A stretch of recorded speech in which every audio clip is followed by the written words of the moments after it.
Jesus never heals one-dimensionally. He heals spiritually, He heals physically, He heals emotionally. And listen, I like this, verse number 9. And all the people saw Him walking and praising God. Then they who knew it was Him who sat begging alms at the beautiful gate of the temple, and they were filled with wonder and amazement at what happened to Him. And as I can go on, I want you to see, if you read on in that scripture, it's amazing. The next group of people, just like I said this morning, just after He received His miracle, guess who comes onto the scene? The Pharisees and the Sadducees. The sad to see people. They come and they say, why are you doing this?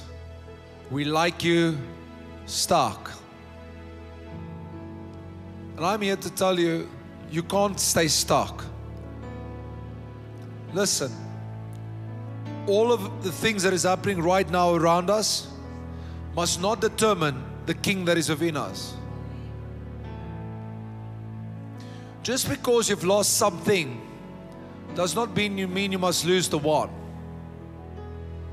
Just because you have not had Him do it the way you wanted Him to do it doesn't mean He's failed the mission. What He does often do, He places you in a situation where you're absolutely out of control to show you He's in control.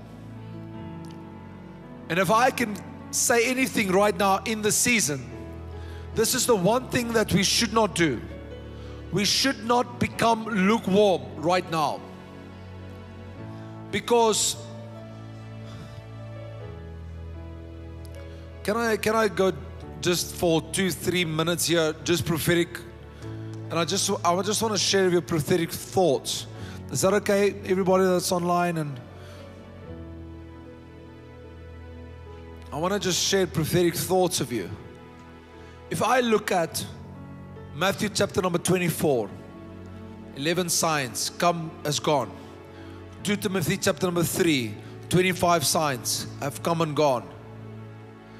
Then I look at the attack against the church that we cannot assemble like we want to, and they say this is that and this is that, and we know it's not.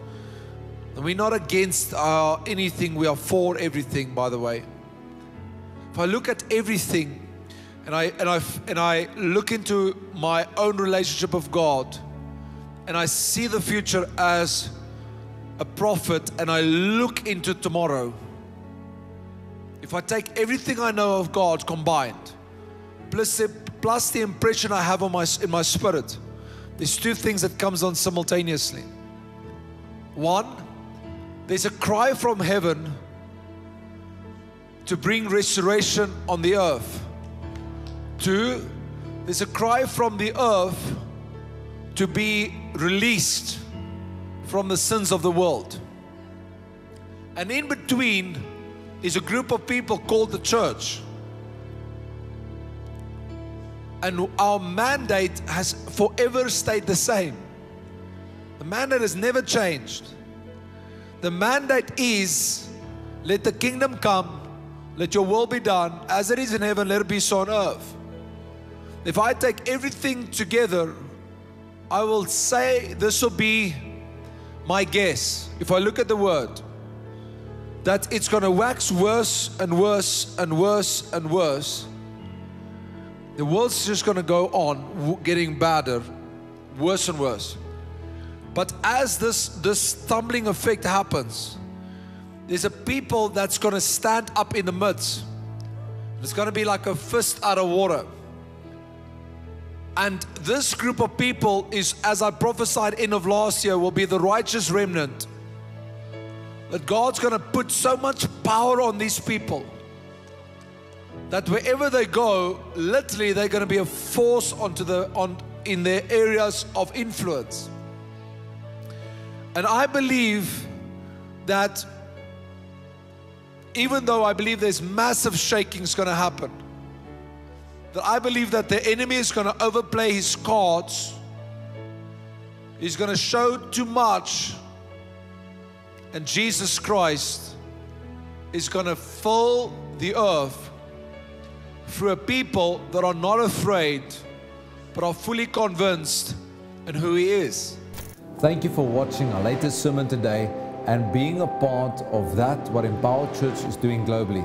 We want you to stay connected, so please click the subscribe button and let your friends know. Be a part of what Empower Church is doing globally. Subscribe and do so today.